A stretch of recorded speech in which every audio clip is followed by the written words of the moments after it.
ప్రభువైన యేసు క్రీస్తు యొక్క పరిశుద్ధ నామములో మీ అందరకు అమలాపురం హౌసింగ్ బోర్డు క్రీస్తు సంఘము మరియు కాకినాడ బాపూజీ నగర్ క్రీస్తు సంఘముల తరపున సత్య సువార్త అనే మా టీవీ ప్రసారాలకు స్వాగతం తెలియజేస్తూ ఉన్నాను.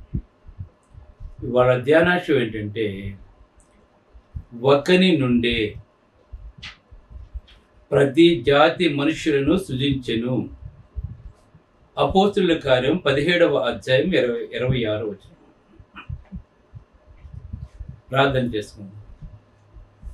మమ్మల్ని మిక్కిలిగా ప్రేమించిన పరలోకమందున్న మా ప్రియ తండ్రి, నీ పరిశుద్ధమైన నామమునకు స్తోత్రములు స్తుతులు తెలియజేస్తూ ఉన్నాను తండ్రి. ఒకని నుండే యావత్ భూమి మీద కాపురం ఉండుటకు మనుషులను సృజించని చెప్పి దైవలేఖనం తెలియజేస్తున్నాను. అంటే మేమందరము కూడా ఒక నుండే ఈ లోకంలోకి వచ్చాం. అది ప్రతి ఒక్కరూ తెలుసుకొని ఆ ఒక్కరిని ఎవరు నిర్మించారో ఆ దేవుణ్ణి గణపరచడానికి ఈ ప్రసంగం సహాయపడేలా చేయమని క్రీస్తు యేసు పరిశుద్ధ నామములో ఈ ప్రార్థన చేయించున్నాను తండ్రి. ఆమేన్. అపోస్తలుల కార్యములు 17వ అధ్యాయము 24 నుండి 26 వచనాలు చూసినట్లయితే దేవుడు తెలియచేస్తున్నాడు. ఏమని తెలియచేస్తున్నాడంటే, జగత్తును అందలి సమస్తమును నిర్మించిన దేవుడు,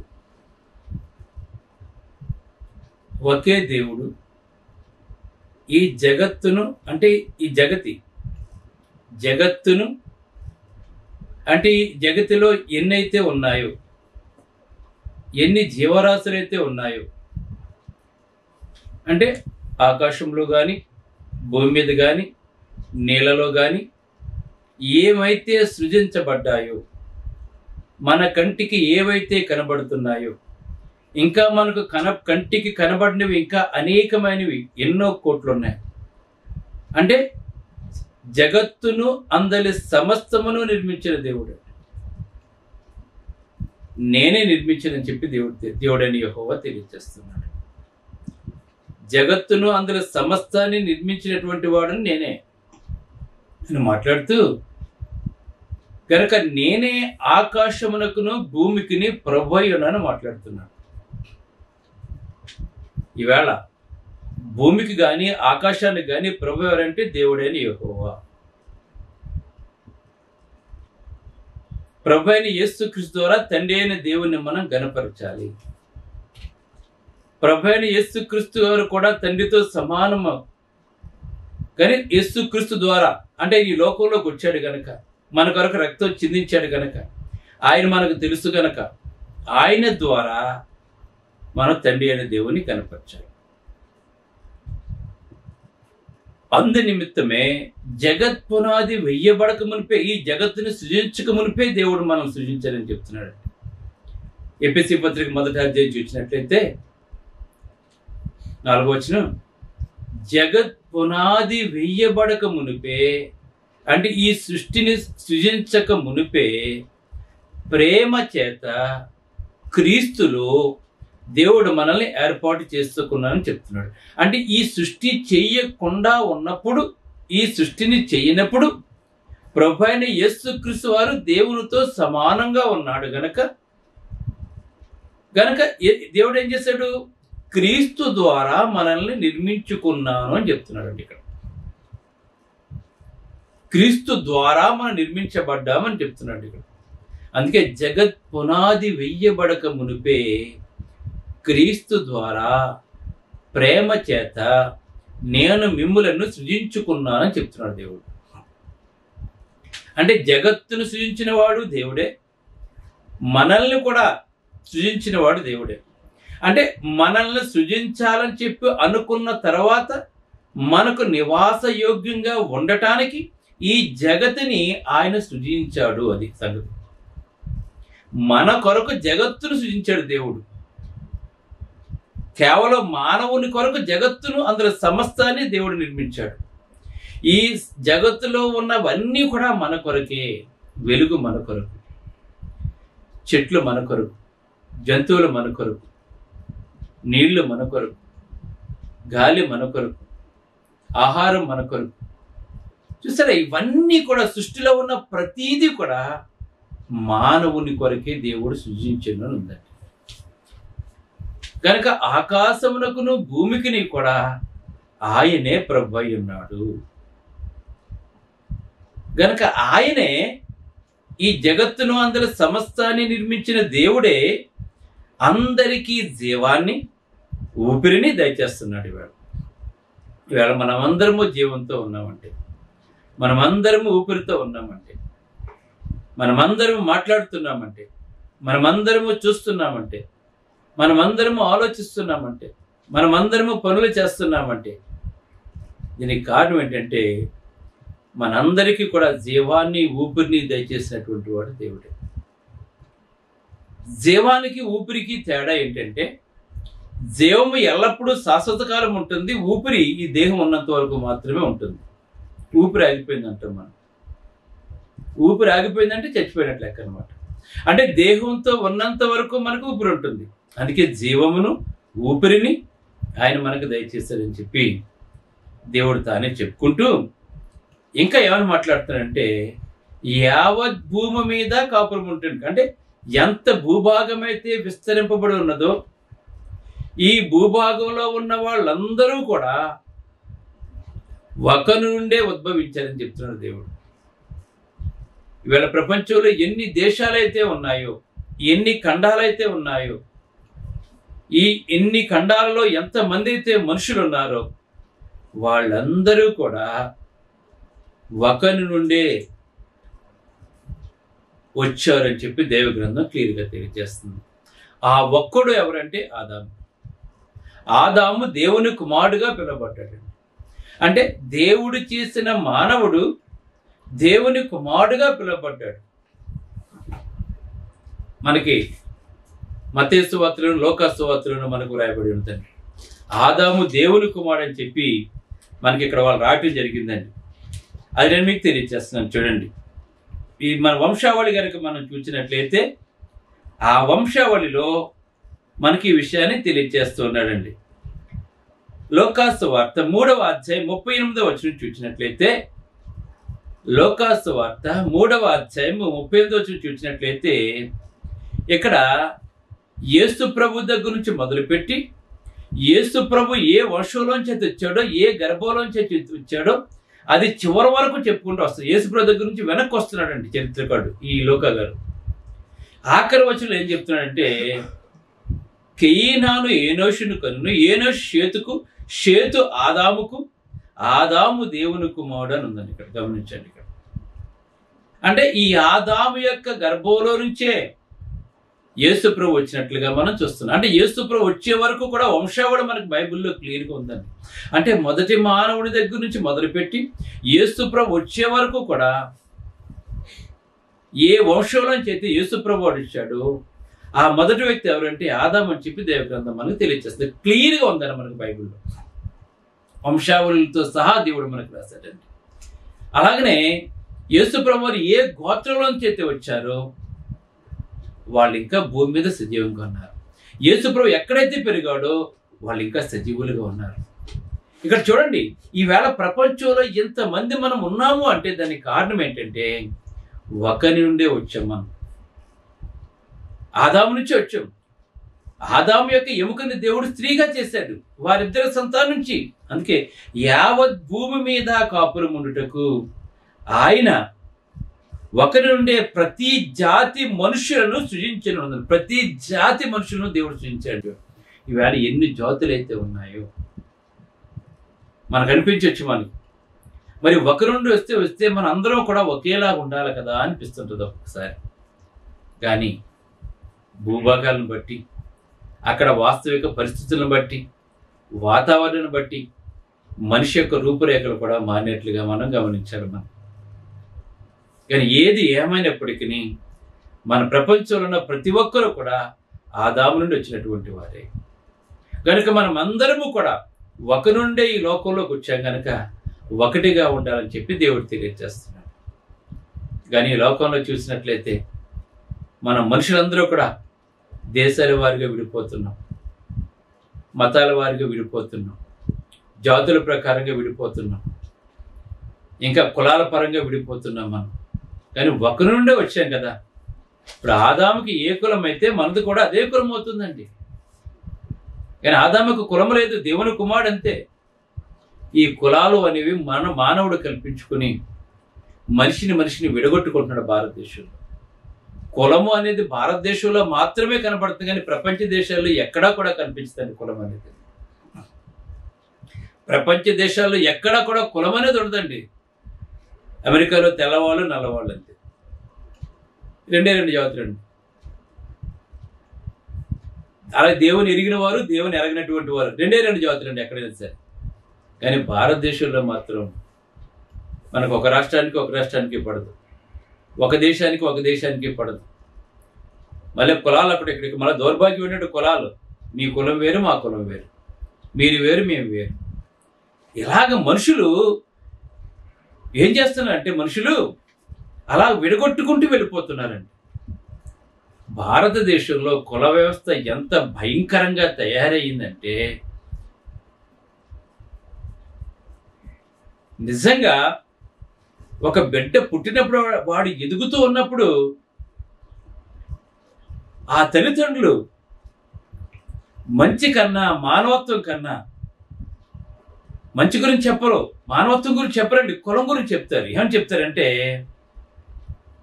వాడు మనవాడు, వీళ్ళ మనోళ్ళు వాళ్ళ మనోళ్ళు కాదు అని మొదటి నుంచి కూడా కులం గురించి నూరు పోసేస్తారండి మన భారతదేశంలో. మన భారతదేశం వృద్ధి చెందలేకపోవడం గల కారణం ఏంటంటే కులం. ఆ కులస్తులు మాత్రమే కలిసి ఉండాలి, మిగిలిన కలిసి ఉండకూడదండి. ఆ కులం వేరు, ఈ కులం వేరు, ఆ కులం వేరు. ఇలాగ దేవుడు ఒకరి నుండే యావత్ భూమి మీద కాపురముంటకు సమస్త జాతి మనుషుల్ని నిర్మించని చెప్పి దేవుడు చెప్తుంటే దేవుని మాట వినకుండా ఈ కులాలక కుంపట్లలో కాలి బూడిదైపోతాను మనుషులు. ఒక కులవాడు ఇంకో కులాన్ని పెళ్లి చేసుకోకూడదండి, చేసుకుంటే గొడవలు అయిపోతూ ఉంటాయి. మందిలో ఉన్నత కులం ఒకటి, పనికిరాని కులం ఒకటి.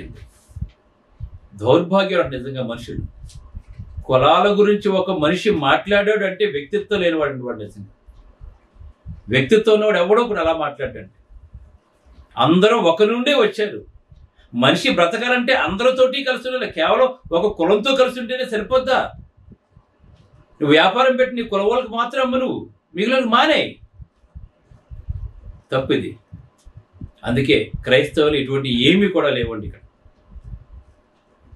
మనిషి విడగొట్టుకుంటూ గ్రూపులుగా వెళ్ళిపోమని క్రైస్తవం ఎక్కడా చెప్పట్లేదు.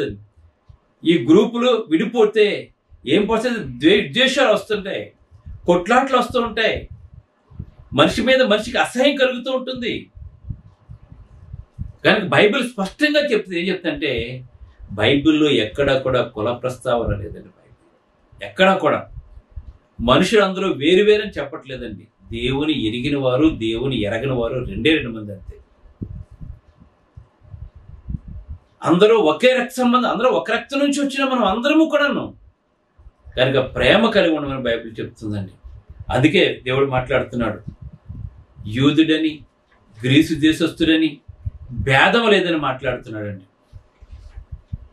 అంటే నువ్వు క్రీస్తులో రక్షించబడితే మనం అందరం ఒకటే, అంతే. క్రీస్తులో రక్షించబడినటువంటి వాడికి కులం ఉండకూడదండి. ఇంక నువ్వు ఈ దేశంలో పుట్టేందుకు ఒక కులాన్ని కంటగడితే కట్నవండి, కానీ రక్షించబడిన తర్వాత మన కులంతో సంబంధం లేదు మనకి. మన అందరూ క్రైస్తవులు అంతే. మనం క్రీస్తు యొక్క రక్తంలో మన పాపలు కడుక్కున్నాం, ఆదాము యొక్క గర్భం నుంచి వచ్చాం మనం అందరం.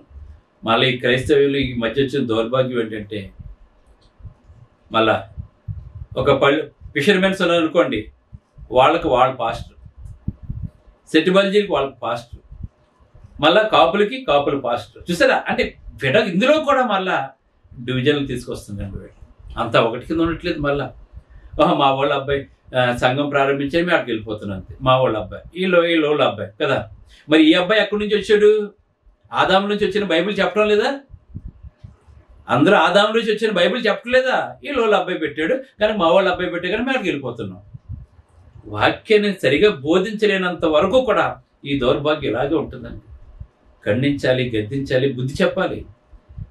క్రీస్తులో రక్షించబడిన వారు అందరూ ఒకలే. మనం క్రీస్తు యేసులోనికి బాప్తిసం పొందిన మీరందరూ క్రీస్తుని ధరించుకున్నాను చెప్తున్నాడు దైవలేఖనం అండి.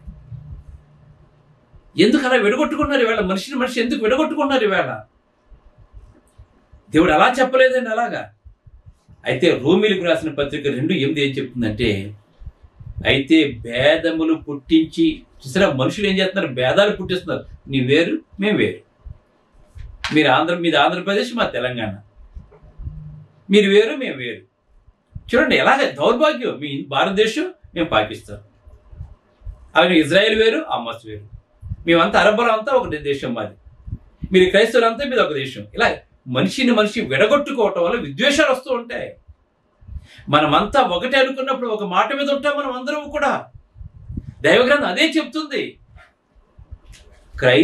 దేవుని వాక్యాన్ని చదివిన క్రైస్తవ దేశాలు కూడా ఈ స్తోత్రాన్ని పాటించలేకపోవటం దౌర్భాగ్యం వేళ. ఈవేళ క్రైస్తవులు దేవుని వాక్యానుసారంగా జీవించలేకపోవటం వల్ల క్రైస్తవ్యాన్ని వేలెత్తు చూపిస్తున్నారు ఈవేళ మనుషులు. వేళ క్రీస్తుకు అవమానం కలుగుతుంది. వేళ దేవుడు చెప్పిన ప్రకారంగా చేయటం లేదండి. వేళ బైబిల్ చదువుతున్నారు కానీ బైబిల్ ప్రకారంగా జీవించట్లేదండి. వీళ్ళ వల్ల క్రైస్తవ్యం అపహసించబడుతుంది, క్రీస్తుకు అవమానం కలుగుతుంది. వేళ ఏం చెప్పాడు? ప్రేమ కలిగి ఉండమని చెప్పాడు, క్షమించమని చెప్పాడు దేవుడు. ఏంటి? ప్రేమ ఉన్న చోట క్షమాపణ ఉంటుంది, క్షమాపణ ఉన్న చోట ప్రేమ ఉంటుంది, అంతే. పగలో ప్రతీకారాలు శరీరకులు మీలో ఏమాత్రం ఉంచుకోవద్దని చెప్తున్నాడు దేవుడు. లేఖనానుసారంగా జీవించట్లేదు వేళ మనుషులు. అందుకే అయితే భేదములు పుట్టించి సత్యమునకు లోబడక దేవుని వాక్యానికి లోబడకపోతే నువ్వు భేదాలు పుట్టిస్తావు. దేవుని యొక్క వాక్యం కనుక నీ హృదయంలో ఉంటే నువ్వు భేదాలు పుట్టించు. అటువంటి వాటిని ఖండిస్తావు నీవు. దుర్నీతికి లోబడి వారి మీదకి కనుక ఇలా భేదాలు కనుక పుట్టించి వాడు వేరు వీడి వేరు అని నువ్వు అన్నట్లయితే, సత్యానికి కనుక లోబడకపోతే, అసత్యం వైపు కనుక నువ్వు వెళ్ళిపోయినట్లయితే దుర్నీతికి నువ్వు లోబడుతున్నావు. దేవుడు చెప్పింది నువ్వు చేయట్లేదు, నువ్వు దుర్నీతికి లోబడుతున్నావు కనుక దేవుని యొక్క ఉగ్రతయో రౌద్రము నీ మీదకి వస్తుందండి. ఎవరైతే మనుషుల్ని విడగొట్టేస్తాడో, ఎవడైతే మనుషులు కలిసి ఉండనివ్వడో, చూడండి చాలా చోట్ల చూస్తే భార్యాభర్తలు కలిసి ఉంటే వాళ్ళిద్దరి మధ్యన ఏదో ఒక వేదం పెట్టి విడగొట్టేస్తుంటారు, అన్నదమ్ములు విడగొట్టేస్తుంటారు, స్నేహితులు విడగొట్టేస్తుంటారు, చూస్తుంటాం మనం. కానీ అటువంటి వారి మీదకి దేవుని యొక్క రౌద్రము ఉగ్రత వస్తుందని చెప్పి దైవలేఖనం తెలియజేస్తున్నాను. ఇవాళ రాజకీయ నాయకులు కూడా వాళ్ళ స్వార్థాల కొరకు ప్రజల్ని విడగొట్టి మాట్లాడుతున్నారండి. మావాడు, మీవాడు, మైవాడు రాజకీయ నాయకులు ఇవాళ. ఆంధ్ర వేరు, తెలంగాణ వేరు, మన తెలుగు వాళ్ళ ఇద్దరి మధ్య మళ్ళీ గొడవలు పెట్టేస్తున్నాం ఈ స్వార్థపరమైన రాజకీయ నాయకులు. అటువంటి వాళ్ళకి బుద్ధి చెప్పాలి మనం. వాళ్ళ వెనకాల తిరుగుతున్నారు మనుషులు ఇవాళ, విచక్షణ కోల్పోయి తిరుగుతున్నారండి ఇవాళ. దేవుడు తెలియజేది. అందుకే ఈ విభేదాలు ఎప్పుడైతే వచ్చినాయో, కొరింథీయులకు రాసిన మొదటి పత్రిక 3వ అధ్యాయం 3వ వచనంలో, మీలో అసూయలు కలహములు ఉండగా, చూసారా మీరు ఇప్పుడు ఏమైపోయినాయి? మీరు వేరు మేము వేరు అనుకున్నప్పుడు ఏమైపోయిందండి? అసూయలు కలహాలు ఉండగా మీరు శరీర సంబంధులైన మనుషులే, యేసుక్రీస్తుని ఎరిగితే సత్యాన్ని తెలుసుకుంటారు. అందుకే యూదులని గ్రీసుని భేదం లేదు. రక్షించబడిన వారందరూ క్రీస్తు యొక్క సహోదరులే.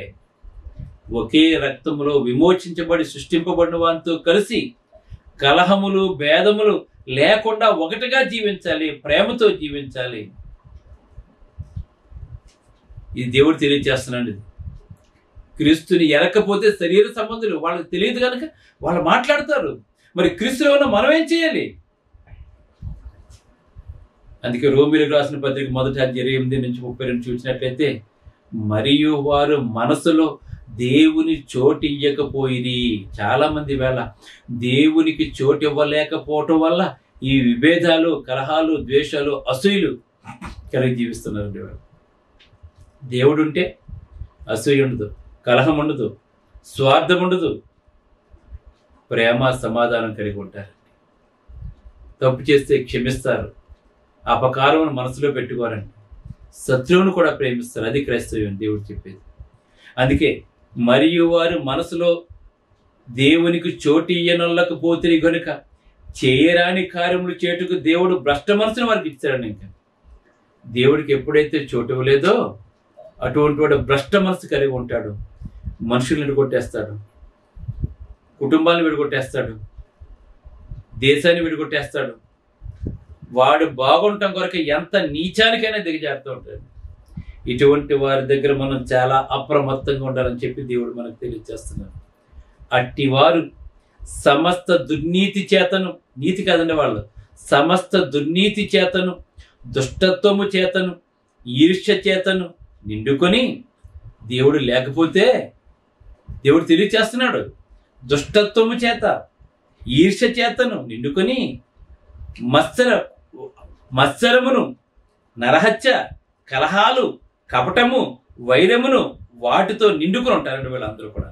ఆయన చంపేద్దాం, ఈయన చంపేద్దాం, ఇలాగ ఉంటారండి వాళ్ళు. కొండెగాండ్రును, అపవాదకులను, దేవద్వేషులను, హింసకులను, అహంకారులను, బెంకములాడువారును, చెడ్డవాటిని కల్పించువారును, లేని వార్త పుట్టిస్తారు, చెడ్డవాటిని కల్పించువారును, అవివేకులండి, వివేకం లేదండి వీళ్ళకి, అనురాగరహితులు, ఎవరిని ప్రేమించరండి, నిర్దయులై ఉన్నారు, వారు మరణమునకు తగిన వారు. ఇటువంటి వారు అందరూ కూడా మరణమునకు తగిన వారు, నిత్య జీవానికి వెళ్ళండి వీళ్ళు. కనుక క్రీస్తులో ఉన్నవాడు సత్యమును గ్రహిస్తాడు, మంచి మాత్రమే చేస్తారు. కనుక యావత్ భూమి మీద కాపురం ఉంటకు దేవుడు ఒకరి నుంచే సమస్త జాతి మనుషులు నిర్మించాడు. కనుక మనమందరము ఒకటిగా ఉండాలి, అందరూ కలిసి ఉండాలి, అందరూ ప్రేమ కలిగి ఉండాలి. విభేదాలు, విద్వేషాలు మనలో ఉండకూడదండి. ఎప్పుడు విభేదాలు వస్తే విడిపోతే విభేదాలు వస్తుంటాయండి, కలుసున్నప్పుడు రావండి. ఆ విభేదాలు రాకుండా ఉండాలంటే క్రీస్తులో రక్షించబడాలి. ఆయన యొక్క రక్తంతో మన పాపములు కొడుక్కోవాలి. దేవుడు స్వరక్తం ఇచ్చి తన సంఘంలో ఉండాలి. దుర్నీతి చేతను లోబడకుండా నీతి క్రీస్తుని ధరించుకున్నట్లయితే, ఆయన నీతిని వెతికినట్లయితే నీవు లోకంలో బాగుంటావు. అలాగనే నీ వల్ల సమాజం బాగుంటుంది, కుటుంబం బాగుంటుంది, నువ్వు నిత్య జీవానికి వాసులుగా ఉంటావు. నిన్ను బట్టి దేవుడు సంతోషిస్తాడు. ప్రార్థన చేస్తుంది. ప్రేమ గల తండ్రి, దయగల దేవ, ఒకరి నుండే యావత్ భూమి మీద కాపురం ఉంటే మనుషులను నిర్మించావని, కనుక ఒక్కడైనా నిన్ను మేము ఆరాధించాలని, నిన్ను తప్ప వేరొకరిని ఆరాధించకూడదని మనుషులు తండ్రి విభేదాలు పుట్టించి విద్వేషాలు రప్పించుకుని నరహత్యలు చేసుకుంటూ ప్రభా దుర్నీతికి పాల్పడుతున్నారు తండ్రి. అటువంటి వారందరూ సత్యం తెలుసుకుని లక్ష్యం వేడుకుంటూ ఈ ప్రసంగంలో వరకు మారుమస్తు దయచేసి అటువంటి ఆలోచన తలంపుల హృదయంలో లేకుండా మేము క్రీస్తుని ధరించుకున్నాం, ఒకరుండే మేమందరము కూడా సృష్టించబడ్డాం అన్న భావన కలిగి, ఏకత్వాన్ని కలిగి, ఏక ప్రేమ, ఏక ఆలోచన, ఏక తాత్పర్యం కలిగి జీవించడానికి ఈ ప్రసంగం సహాయపడేలా చేయమని, ఈ వాక్యాన్ని ప్రతి ఒక్కరిని పేరు వచ్చిన బలపరిచి దీవించమని క్రీస్తునాను వేడుకొంచున్నా తండ్రి. ఆమేన్. మీ అందరికీ వందనములు. బ్రదర్ జార్జ్ రాజు వారా, church of Christ, housing board, Amalapuram, near KIMS medical college, Konaseema district, 533201. Mobile number 9848730355, 9293317487. Email ID georgerajuvara@gmail.com. Website www.helpingforpoor.com.